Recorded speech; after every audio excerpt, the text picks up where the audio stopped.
The Girl and the Stars by Mark Lawrence. Probably my most anticipated release of the early part of this year. I was very much so wanting to get my claws on this, and I was sent an early copy, which meant I couldn't really read it yet because I need to wait for it to be out so other people have read it, so people will watch my review. And I finally got through it after the move and the craziness of life, and I'm very excited to say that Mark Lawrence continues to intrigue me.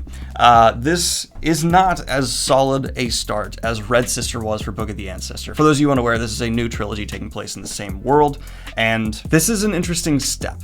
I'm still positive on this book, but for me there are a few flaws that are more apparent here than with any of the books of Book of the Ancestor, and there's definitely elements I'm gonna need some major payoff for that I didn't get here yet. And this video is brought to you by Skillshare. Are you tired of just binge watching streaming services during this quarantine and feeling remarkably unproductive? Well then good news, because Skillshare has you covered with thousands of online classes, including fine arts, web design, illustration, hell, even marketing, all available for the price of a streaming service or even less a month. And for the first 1,000 people to use the link in my description, you will get 2 months of Skillshare for free. Go ahead, try it out, and if you don't love it, you can go ahead and cancel. Keeping productive in times like these is crucial. You have to stimulate your brain, and Skillshare has tons of great options to keep you going down the right path. I just moved into a new apartment, and Emily Henderson's Style Your Space was something I probably needed to help my new apartment have a specific look for interior design. Yeah, even topics like that, Skillshare's got. Sorry, Emily, I have no idea what my style is, but I assume you'll help me get there. So if you're looking to stay productive right now or just want to try out a new hobby, go ahead and click that link in the description and get your first 2 months of Skillshare for free. So let's go ahead and just get into the meat of the review, shall we? Let's start with the most obvious positive. If you read Mark Lawrence, you know he's a phenomenal writer. There's a reason he's among my top working fantasy authors right now, maybe just my top all time. He is an artist with the pen, and it's not just his well-known openings and closings that hook readers so much. Just throughout the entire story, the guy writes in a fashion which will hit you harder than just about anyone else on the market. He's a genius with the pen. He's a prize fighter of an author. Everything he blends together just works so well, from his prose, his world building, setting elements. It's just magnificent. And let's talk about that setting. If you're aware of Book of the Ancestor, you know this is one of the most just oppressive and visceral settings currently in fantasy. We have a dying ice world and people desperately trying to survive in it. It feels so powerful as the reader living in it. This world is not only a wonderful concept, but it's executed by Mark himself and is just a constant feeling within the narrative. You never forget, it's never forgotten that you are in a dying world that is a brutal, brutal landscape. And a lot of people do like to make these worlds that are a lot more, trepidatious for our characters to exist in, but they often just kind of let it go to the backdrop, or they'll eventually have the characters be able to get more comfortable or leave it. No, Mark does not pull his punches. This is a world to live in, period. But it's not overwhelming in a sense where it just feels depressing and miserable to live in. At least, especially not for Book of the Ancestor, the trilogy before this, because the characters were so rich, you really couldn't ever just fully be overtaken by it and just want to put down the books because it's so awful. The characters pulled you through because Nona especially is one of the best protagonists of this decade in my opinion. And this book continues to have Mr. Lawrence's brilliant work with themes. He is someone who is able to subtly weave powerful themes throughout his text without ever smacking you in the face with them too hard. It doesn't feel heavy-handed. It always makes sense for the story we're being told, and I have essentially no complaints there as well. You get the message. It's clear, but it's not overt, and it's there for you to discover on your own. And that's just a wonderful trait to have as an author. We do get more information, without getting into spoilers, for Book of the Ancestor about this world, its history, and the little nuggets we're allowed. I found myself just drinking down as if I was dying of thirst in a desert, and I found just a bottle of ice cold water, because that is one of my frustrations now moving into this story. This is gonna sound dumb. It's gonna sound like a bad element to this review, but after reading Book of the Ancestor and leaving on a note that I finally felt like I'm going to get answers. Having so few of them here, I found immensely frustrating. That's not something I'm counting against this book, but it's just for me as a reader. I want to convey this feeling to you guys as my audience. It's like, come on, give me a little more. And I'm sure once we have the next book and the book after, there will be things you come back and read from this one where you're able to go, oh, okay, I get it. It's just, as of now, finishing this one, I'm wanting to like put this in a vice grip or like a hydraulic press and just dribble out every bit of information I can, because with this being such a fascinating world, because with this being such an interesting setting, still not having so many answers is just... Tell me your secrets! This book also had the trademark Mark Lawrence opening and closing where you're just going to be drooling for more. He's one of these people who just, for some reason, I don't know if he sits down for days trying to just think of his opening lines for his books and his closing ones, but he always knocks that out of the park. Now, Yaz herself, the main protagonist of this book, is a well-done, strong female protagonist, and Mark proves himself to be someone who can handle female characters much better than most of his male peers as a fantasy author. But she is not nearly as enjoyable as Nona was in her first book. Now, that's a ridiculously high bar to meet. That is a sky-high bar to meet, and I have a character with 3 books I'm looking back on, even though I'm trying to separate them out in my head and only think about the first book for Nona. I do have 3 books influencing my love of her versus 1 book for this one, but I can just flat out tell you she's not as likable, which, you know, that's okay. You're not supposed to like every protagonist that much, but I just had issues with her development a bit. She felt a bit too special, a bit too, here are your powers, here are your benefits. And when comparing that to Nona, who went through so much, and that was one of the elements I really enjoyed in the Book of the Ancestor, to gain every inch, and it was a lot more earned along the way, having one who just feels a bit more, here you go, for me, was not the best. And along a similar note here, the magic system of Book of the Ancestor, well understood, was one I had a lot of questions for, and this is one of the things I really wanted to squeeze those driblets of information out in this book especially.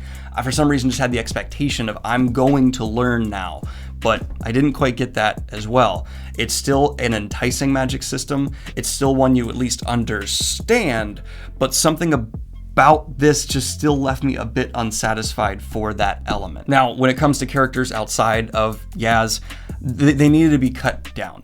Mark introduces way too many people in a book that is relatively short. There's only 400 some pages, and a great example of this is there's a love square in this book that I feel like didn't need to be that. It could have been reduced down to a love triangle, and that would have been okay. There's just always, it seems like, an abundance of new names and faces in a setting where I don't want more people. I want fewer people who have greater depth and provide a more rich understanding of their own standpoints and beliefs. I feel like I was just having this ADD, like, okay, this person, this person, this person.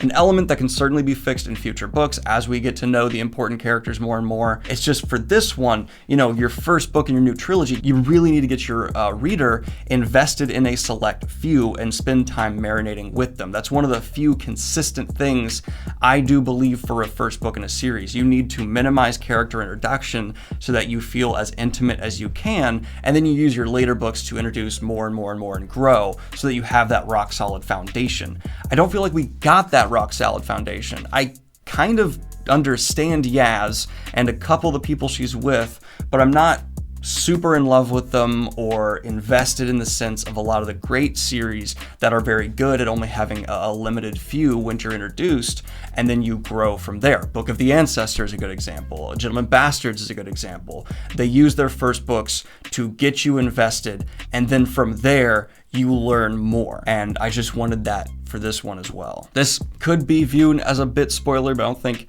it will. There was just a bit too much convenience in this one for me as well. When we had a previous trilogy where there was constantly high stakes and there was constantly prices being paid, here just wasn't that. It's interesting to see a narrative shift where we were seeing, you know, so much cost. There doesn't seem to be as much cost here. Well, I can't get into the ending, but maybe not. For me to get a clear view on this book, I need to be able to read the second and third, which is an extraordinarily frustrating position to have as a reviewer, because I can't in good conscience say, go pick this one up, it's a rock solid start, we'll skyrocket from here. Instead of feeling like a firm foundation, I feel like I'm just on a hill and I don't know what's underneath the hill. I don't know what's keeping everything up. If the second and third book pay off a lot of the things that are set up here, we do get a lot of those answers in a very satisfactory manner, I will be saying, okay, rock solid foundation, just get through the mystery and you'll get the answers from there. I just had the expectation of answers, which maybe I shouldn't have because it's the first book, but I don't know, like, I'm sitting, That's my review. And something I forgot to hit on that I actually very much so agree with a comment from the last Let's Debate video, where someone said, like, hey, I feel like there was too much action before I was actually invested, for they said this book, The Girl in the Stars, and Rage of Dragons. Well, I disagree on Rage of Dragons a good bit, though I understand where you're coming from there. The Girl in the Stars I do agree with. I feel like here the action didn't pay off as well as we got in Book of the Ancestor, where pretty much every bit of the action in Book of the Ancestor at least provided more sympathy for Nona, or helped show her position as a character or those around her. Here there was just like action wasn't as earned. It didn't invest me more. Sometimes it was just happening and I found myself going, okay, unless there's going to be some huge loss here, why is this happening? And then there wasn't the huge loss. It kind of ties into the not as high stakes bit I was talking about. So yeah, I found myself agreeing with that as well. It's one of the things I find to be more or less just an issue with this one, and I don't know. I'm very on this. I'm going out of 10 when reality 7 out of 10, but also kind of out of 10. I'm feeling a strong 7 out of 10 for this one, mainly because I still adore the way Mark writes. 7 out of 10 is high for me, for those unaware. I reserve 10 out of 10s for just masterpieces, and 9s out of 10s for stuff that's borderline, I only have a couple flaws with. 8 out of 10 with there's problems, but in general it's fantastic. 7 out of 10 for, you know, there's issues, but it's definitely above average, and this is that. There's issues, definitely above average, because, you know, it's still in the hands of one of the best people currently working in the industry, and just line by line, word by word, he's still going to be technically showing that he is someone who deserves the recognition he gets. I still believe Mark Lawrence needs more recognition as an author. I'm just left I'm just left We have a lot of moralizing from our protagonist that clashes with what she's actually doing, and I found that to be strange. Like, she is always like just spouting off about, you know, what's right and wrong. Meanwhile, you could very easily say she is being manipulative herself. She is being someone who is not valuing the cost to others of her actions. So I don't know if that's a deliberate character choice here and is something we're going to see pay off. But that was also, like, that's a prime example of the kind of I'm talking about, where I believe Mark as an author is smart enough and capable enough to know how this is coming across to his readers. I am just not sure where he's going to take it, and it's an element that seems it could be great or it could totally flub. So I have faith, but I'm also not going to just blindly follow that faith and go, yeah, it's going to be great, it's going to pay off, this book's wonderful, because I am befuddled by some of these here. And yeah, I'm saying if you loved Book of the Ancestor, go ahead and pick this one up, give it a go. I wouldn't recommend skipping that trilogy. If you're curious about diving into the bibliography of one of my personal faves, go ahead and pick up Red Sister. I'll have purchase links for this and Red Sister in the description down below. Like and subscribe if you have not already. Hit the Patreon if you want to support what I do here. And have a good one, y'all. Peace.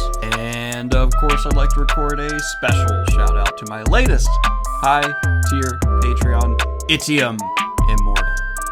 This is coming out middle of the week, so I hope you're having a good middle of the week.